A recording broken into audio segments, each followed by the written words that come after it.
Hi, today we will see this clock indicator. I bought that thing 2 or 3 years ago. I don't know if it works or not. I think it was installed in a DC-10 aircraft, but I am not sure. There are 2 knobs on the front. There is one knob here on the left which permits to set the time, and there is a sweep knob here. This knob permits to set a chronometer. This is a small form factor instrument. This thing was manufactured in 1980. You can see the reference of this indicator. It was manufactured by Airpax.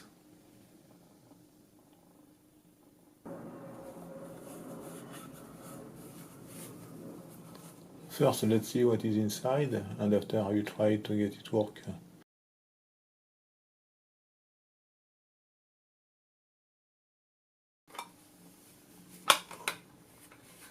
Okay, there is a PCB here.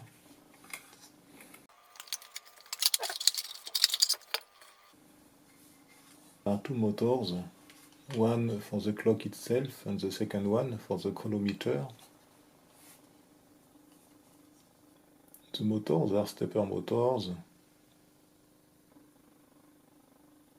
There is a potted module here.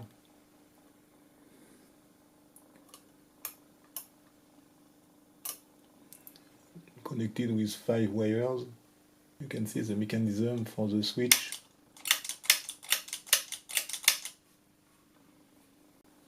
And here we have the setting of the time.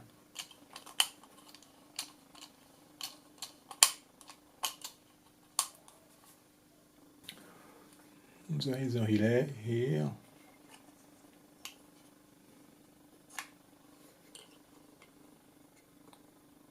Okay, and a small electronic board. Okay, we do the reverse engineering of this board in order to understand how it works. On that board, I think we have only the drive of the stepper motors.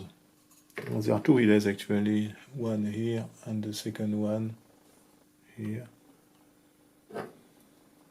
Okay, we can see that we have 2 coils here. So therefore the power supply is between these 2 coils here. This is the complete schematics of this electronic clock. As expected, only the stepper motor drivers are present on this instrument. Therefore, this clock cannot work alone. It must be connected to another electronic device. The 2 stepper motors are here. This one is for the time and the second one is for the chronometer. So you can see that we have 2 identical circuits. This is the circuit of one driver for one coil of this stepper motor. There is one input here on the left and 2 outputs out of phase. This one and this one. When there is a high level at the input here, this one is saturated. Therefore this one is off and this one is off as well. This transistor is on because there is a base current here flowing through this junction, and this resistor, this one and this one.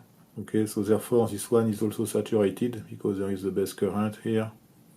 This one is off because this point here is connected to the power supply, so there is no base current. And of course, if the input is at low level, the state of all transistors is opposite. Therefore, at any moment, each output is connected either to ground, either to the power supply. We should have here 2 square signals. I don't know exactly the frequency, maybe 400 Hz, with a phase shift of 90 degrees between these 2 signals here. The motor M2 concerns the time. It is connected permanently to the 4 outputs here. The second motor is a little bit different. It is connected to the driver here using 2 relays. The coils of these relays are connected to the black module here. There is one input of the black module, so this permits to select different modes. We can see that the relay K1 permits to activate this motor, and it seems that the relay K2 permits to reverse the direction of rotation of the chronometer. We can see here the power supply of that device. It uses a simple regulation using this differential amplifier here. There is a voltage reference which is provided by this inner diode here. So we can see that this inner diode is supplied with a constant current which uses the output regulated voltage here. At startup, this diode is off because the output voltage is null. So therefore this near diode is supplied by the input voltage here, but after a while there will be a voltage at that point. In that case the current will flow through this diode here, and this current is much higher than the input current here. So therefore the diode is supplied with a constant current. This permits to increase the stability of this voltage here. For that circuit it is not very important. I have designed this simple circuit for the generation of the 60 Hz signals. It uses the classic counter of 4060 and the crystal of 3.93216 MHz. At the output here, Q13, there is a square wave at 240 Hz. There is also a 393 1/2 is used to generate the first 60 Hz output here. On Q1, this is the division by 4 of the frequency, and the signal at 120 Hz here is fed to an inverter and is fed to the second half of the 393, which gives the second output at 60 Hz, but with a phase shift of 90 degrees. On that circuit, there is also a small DC-DC converter.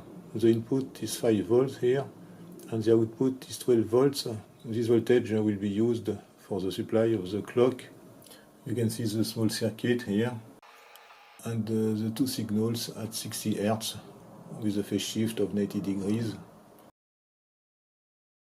This clock has been running for 6 hours now, and the time is correct. So this thing works perfectly. The power supply is 5 volts now. Power consumption is approximately 5 watts. You can see the power supply here.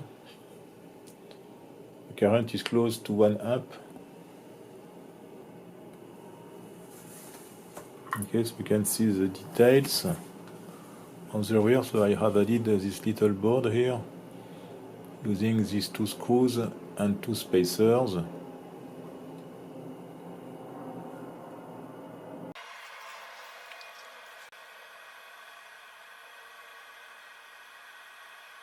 That's all for this aircraft clock. Thank you for watching and see you next time. Bye bye.